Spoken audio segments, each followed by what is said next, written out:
We want it. Now. What we want. When do we want it? Now. 1970. What do we want? When do we want it? 1970.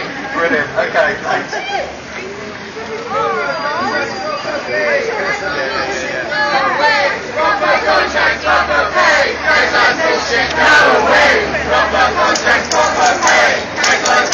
No way. Proper contract. Okay, next speaker, I've got a couple of speakers actually lined up from Queen Mary's University. First of these is Monty, who is also part of the national campaign against fees and cuts.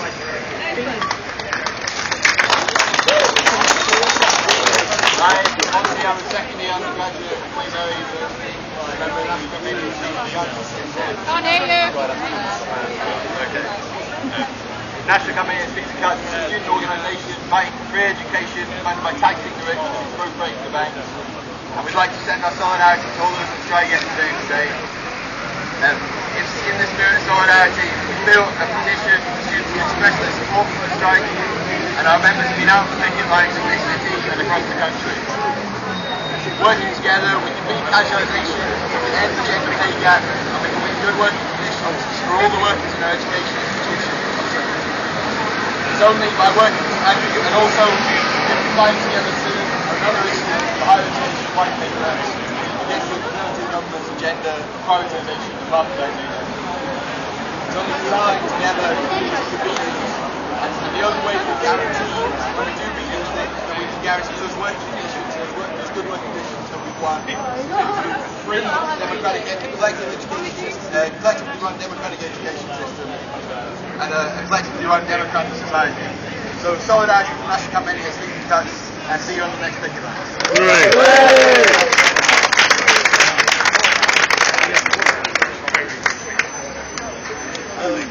Okay, so I said at the start that we had quite a long list of speakers, and even after I said that, we've got other people who didn't take the day to like to talk. So just bear in mind when you are up here speaking, try to keep it to a reasonable length, of which that was, I think, a perfect example.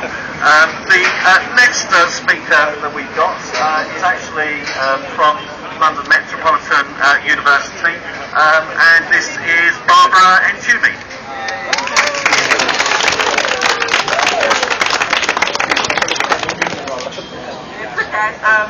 I'm a newly elected now, so I started in like a month's time, and I run an anti-tax platform, and I'm here to support you, and obviously let me start here. I mean, I've been at London Met for 2 years now, and we thought come in, and I'm very proud to always come out on these sides, always come out and vote, always come up and support in our elections. And like I said, I run an anti-tax platform, and when I take my role in a month's time, I will continue to support the trade unions and support our staff at this university. But also importantly, want to send a message to students because actually this ongoing dispute is about our education, and we don't support our lecturers, nobody is teachers, and we have an education. And actually the government's plan now is really about breaking the education system where universities like ours will lose out. You don't have to raise money. Actually, universities like ours are really important in working class backgrounds, black people come here to get an education to actually make a difference in their lives. And I will continue to support you guys, and thank you very much. Okay, thanks, Barbara, that's perfect. I've got another speaker actually from QML that I mentioned. Hopefully she's still here somewhere, and that was Ellie. Ellie,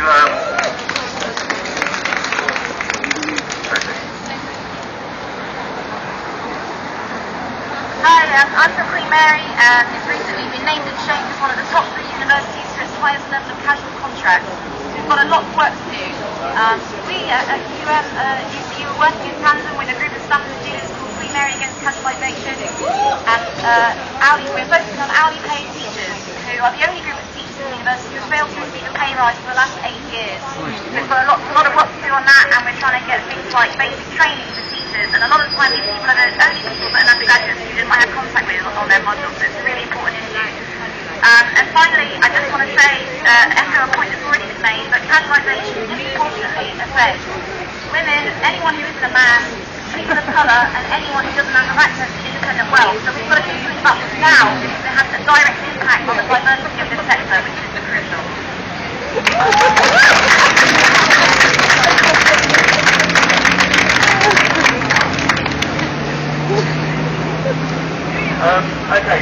So I kind of I didn't have a separate order for speakers, so I'm probably going to come as a bit of a surprise speaker when I call them. But I'm with Patrick from the CAS, one of the lecturers that Jenny was referring to earlier, Patrick Brill.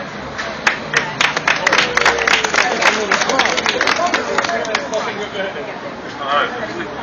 Well, I can't speak with any more authority on any of these issues than some of the great speakers that we've had before. When I first started teaching a long time ago as a part-time member of staff, the union wasn't interested actually in part-time members.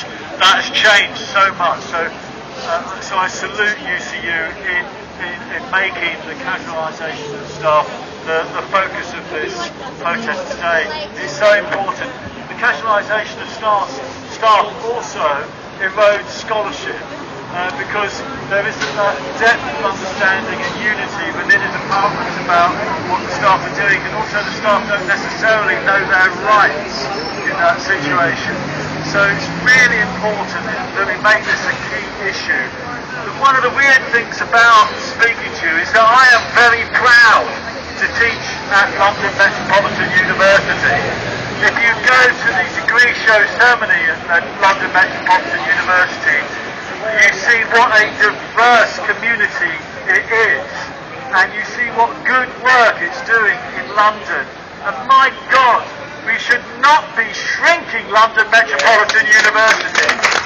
We should be expanding it. We need workers with proper contracts of employment. We should be having more students here, because London Metropolitan University is one of the principal drivers of social mobility in this city. And we are building capacity with Crossrail. We're building all these ludicrous flats for wealthy people to get richer in trading. But we are making London unaffordable for a new academic and student class to live in and to study in. And that is a disaster for London. So I call on people like Sadiq Khan and Jeremy Corbyn to think, what kind of London are we building where the staff in our universities can't afford to work and are being exploited, they can't afford to live anywhere, the students can't afford to live in the town where they were born to study? What are we doing? What kind of London are we building? Thank you very much.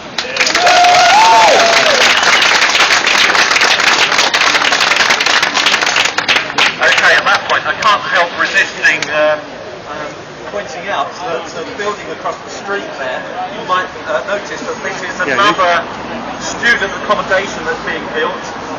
Predominantly it won't be students from London Metropolitan University who are going to live there, because they won't be able to afford to live there. At the bottom of that building there's a panel of pictures, one of which depicts some students in their halls of residence, and there's a little speech bubble that's been graffitied in which says, "I love debt." I think that just about says it all. There was a photograph that shared with me on Facebook yesterday which showed a 100-year-old man celebrating his birthday with a sort of candle sticking out of the cake. And the little caption is his wife speaking, saying, as well as it's his 100th birthday, he's also celebrating paying off his student debt. Okay, so our next speaker is someone from the further education sector, where of course casualisation has been rife for a very, very long time. In higher education, they're really sort of attempting to drive us in the direction of further education with things like classroom inspections.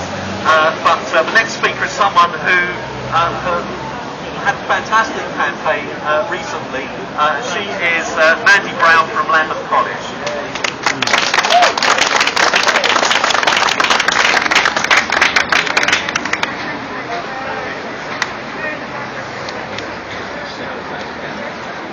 Okay, alright, thank you.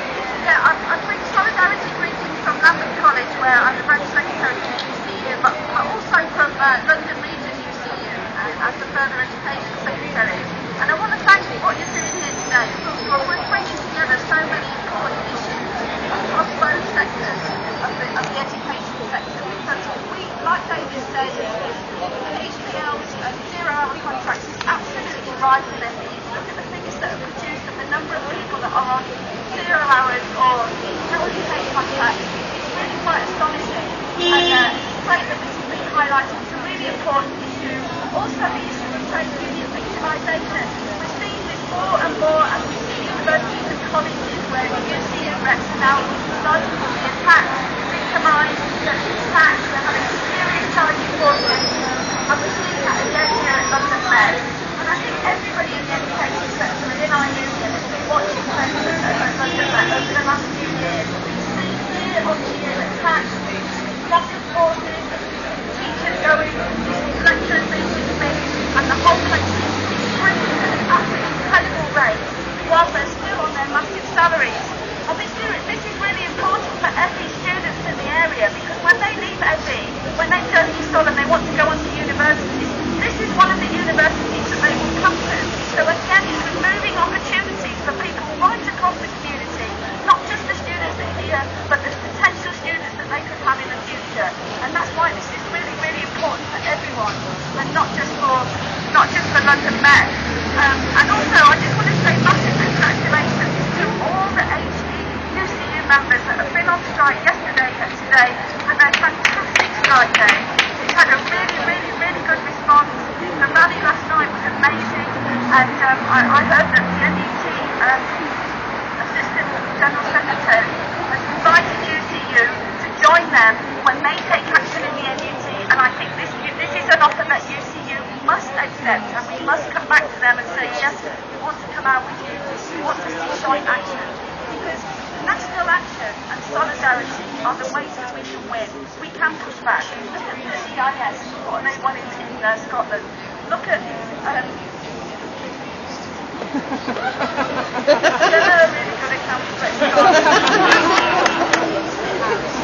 Look at what they've done in the NUT, that's what I was going to say. The internalization, they forced the U-turn on that, so we definitely want to be linking up with the NUT and having a campaign like this, that's massive, that's political, that brings in all these things that we've been talking about here today. So I really hope we do take them up on that offer, and once again, solidarity and congratulations to London Met. Thank you.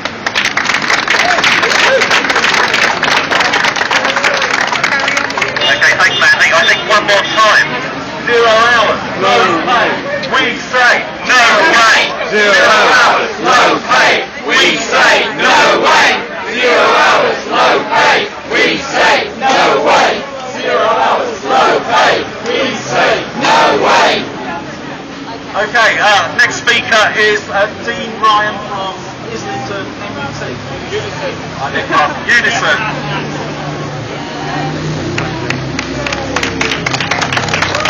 Hello, brothers and sisters. I'm very proud to be here today. I'm actually a former student at this college in this very building when it used to be University of North London. And as a black man who comes from a working class background, I'd like to say how important it was that going to university and having an education was in shaping my future. And I think it's really, really important. And I particularly want to applaud the students who come out today to fight, because I think it's absolutely disgraceful that university management, that this government, think that they can run higher education and they might actually sports direct, casualisation way of things. That's absolutely disgraceful. Actually, education should be something that is properly funded, and if it's something that is actually valued and treasured. Because if we're asking people to work, I'm actually a careers advisor, and I'm supposed to be telling people about what universities they can go to, whatever. And increasingly, I'm telling people, don't go here because there's loads of cuts. There's loads of cuts there. This course has been cut, and it's absolutely disgraceful. So I think the fact that we're having today is really, really important. As Dave said, I'm actually I'm now a shop steward in Unison, not NUT, in Unison, and I'd like to mention some delegates of 30 greetings from Unison and Unison. And like you, we've also been given measly 1.0% pay bloody rises over the last 8 years. So, and it's really interesting. When this government came into power in 2008 and in the coalition, they said there was no money, and since then we've seen our wages lose 20% of their value. In that same time, we've seen the richest thousands of people in Britain see their wealth absolutely double. We've also found out with the Panama Papers that these people have got billions upon billions hidden offshore, and they are making political choices. This is the logic of neoliberalism. So it's really important that all unions, all students fight together. There was a slogan back in the day, students, workers must unite, one struggle, one fight. That's a slogan we should still have today, and I think it's important. I just want to say solidarity.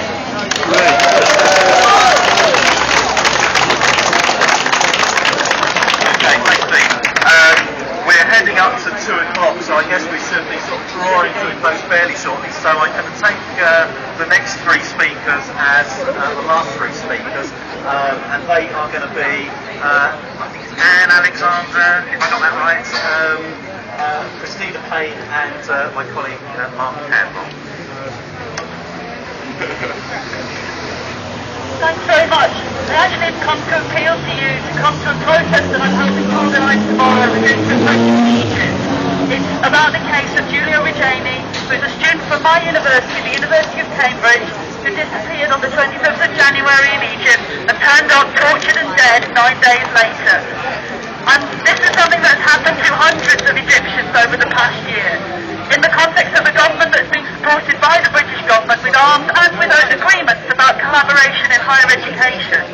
That's why this campaign is important. We'll be gathering outside Birkbeck College between Birkbeck and SOAS tomorrow at 5:30. The protest is supported by Amnesty International, by us, by UCU nationally, by Unison in SOAS. So I'd urge you to come. There's leaflets here. And just really quickly, why does this matter? It matters because the people who disappear in Egypt are people like us. They're the people who do this, the people who go on strike, the people who are activists, the people who organise, who want democratic rights and social justice. That's why you should be there for them.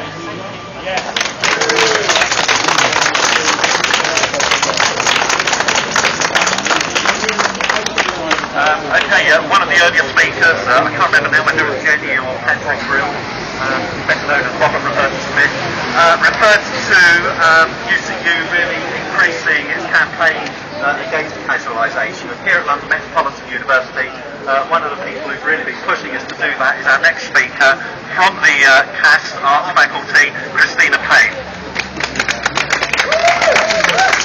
Hi everyone, in solidarity with you all, my sisters and brothers, taking action against low pay, gender pay gap, and casualisation. Well done. Making casualisation part of this pay cut is essential. Because it's the first time I have ever really felt that notified as part of a UCU strike, and I've been working towards this for the last few years. It's really important that UCU takes on board what is happening across the sector, using vast amounts of teaching to casualise work. I just want to bring a few things to your attention. 4 years ago, I was in a very bad state because I was abused, I was bullied by my managers. I could hardly function. But I found strength, joining my union, and together by getting trained and working for other staff members. I was in a really bad way. And I just want to say thank you to my UCU branch for supporting me in doing this. We are only at the start of this. We've got a big campaign plan, and we're going to go on until this university and other universities take this issue seriously. I will not be told to be silent, as I have many times. I will not be silent. This university will not take casualisation seriously and see the ruin that it makes to other people's lives. I'm just going to tell you a couple of things. Basically, we are not paid properly for what we do. I am someone who loves my subject. I had hopes of a great career. I had hopes that I would be able to produce academic research. I am stopped by that. I'm in a team where men progress and I don't. Why is that? Because I'm a woman. I'm stuck on a 0-hour contract. It's not right. You need to code all these gaps. All in. One thing I'd like to say is basically that being on a casualised contract causes really severe mental health problems. It causes anxiety. People cannot put food on their tables. We cannot have people educated when the people providing the education cannot think because they're hungry. I'm putting it wrong, but it's that kind of thing. Where they can't pay their mortgages, where they can't make decisions about having children because they can't find secure places to live and they can't make secure relationships. All of these things are important. I'm sure you know all of this, but I'm just saying 3 things. One is we need to organise locally, so we need to get local branches going to UCU with their campaigns and getting the help they can get from UCU so your hourly paid staff to work with you, to train them and to make them feel like they have a voice in this. Because that's what I want to do. I had to struggle to find a voice. And thirdly, we need a big national campaign. All of the joint unions joining with us, joining with the NUT, joining with the fast food rights movement, the bakers union, all of those things. And remember, New Zealand won a ban on 0 hours contracts. And they did that by recruiting, by organising their staff, by public action, and by bargaining. So all of these things work together. Everything we're doing today works together. So solidarity to you all, and thank you for coming.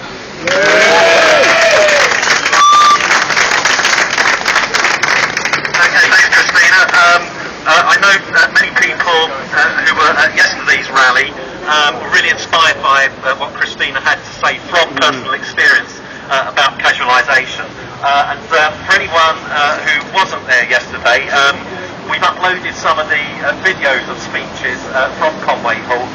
If you look at the London Met Twitter feed, you can see some of the YouTube videos there. Our final speaker today, we had to twist his arm a little bit to come and talk because he's not used to public speaking, so be kind to him because he's a little bit shy. It's my colleague Mark Campbell.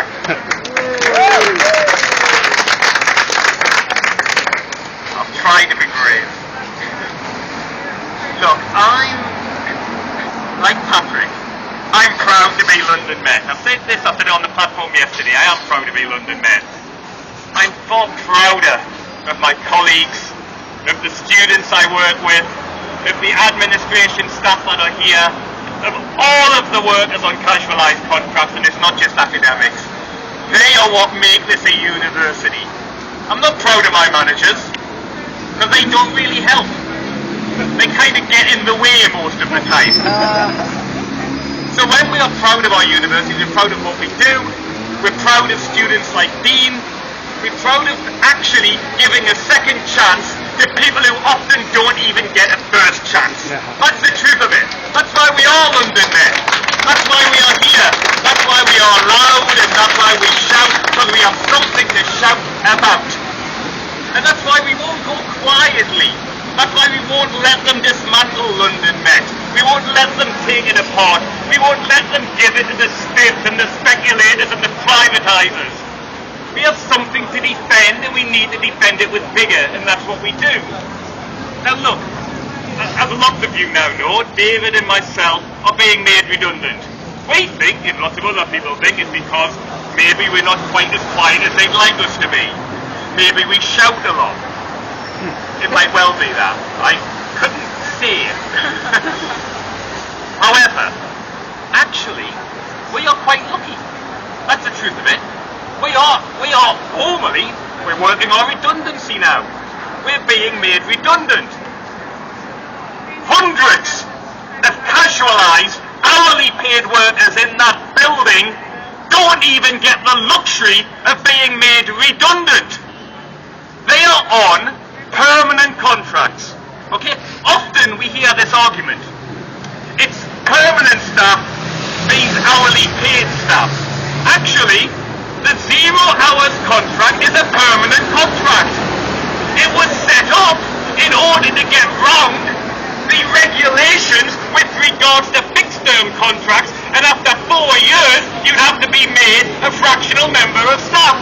So what they turned round and said, no, you're not fractional, you're actually permanent. The problem is you're going to be permanently exploited. That's what they meant. You don't get any hours.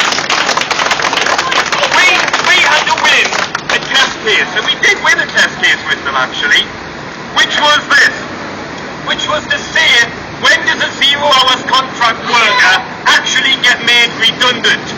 What we won is not brilliant. It's better than in most places, but it's not brilliant. This is what the definition of redundancy is for a 0 hours worker. You have had no hours whatsoever for a calendar year. Think about it. You literally have nothing, and you're not even redundant. You have no access to redundancy pay. You could have been here for 10, 15, 20 years, as some of the HPLs in these buildings, and you get nothing. And this is an issue we've always argued it at London Met, because we do believe in a collective, and a collective fights for its weakest first. We've always believed you fight against casualisation. But let's be blunt about it. It's not just we do it because somehow we are nice. We do it because it's an attack on all of us. We do it because actually introducing casualisation into the workplace weakens everybody's conditions. What they are doing now is, and we're going to hear more either on Friday or Tuesday, so we know, if it's been announced, and there's probably going to be over another 100 redundancies. One of the things they are moving towards, and this is their language, is to a more agile working environment. Let's spell that out. Agile means getting rid of permanent, properly contracted workers and having a more casualised workforce where they have no guarantees whatsoever in order to exploit them further for less money, to give the students a shittier experience, and so I'll say this is in their interests. This is what they're doing here, and this is the precursor to the white paper across the entire sector. So that's why we are fighting here. It's not about us, it's about everybody, and that's why I say for one that we should be united with the NUT. And if they come out at the beginning of July's not a great time for higher education. I tell you what though, I like the idea of not only being on marches and rallies, I like the idea of having teach-outs, standing outside and saying, this is what education should look like, where to be honest, we have to be on strike to do our job properly. That's the truth of it. So my argument now is, we started, now let's finish in order to win. Thank you.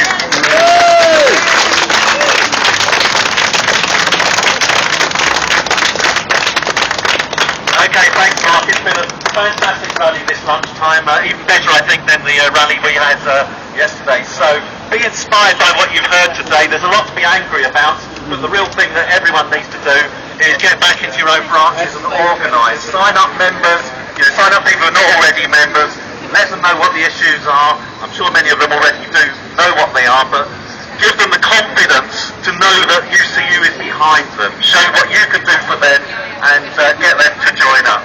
Hang on. Yeah, sorry, you never do this, should you? The one thing I forgot to mention, we are organising a public meeting in there, and they've already had to give it to us, so we're not letting them take it away. And our public meeting is on, it says London Med, which is on everybody. Job cuts, the HE white paper in the final bit, and resistance. And we'll be having that on Tuesday the 7th of June. We want that meeting to help generalise this whole argument out. We'd like you all to come and to bring your friends. We've got leaflets, we'll be putting them out as well. Right, thank you. Thanks everyone, and we'll be seeing you soon, no doubt.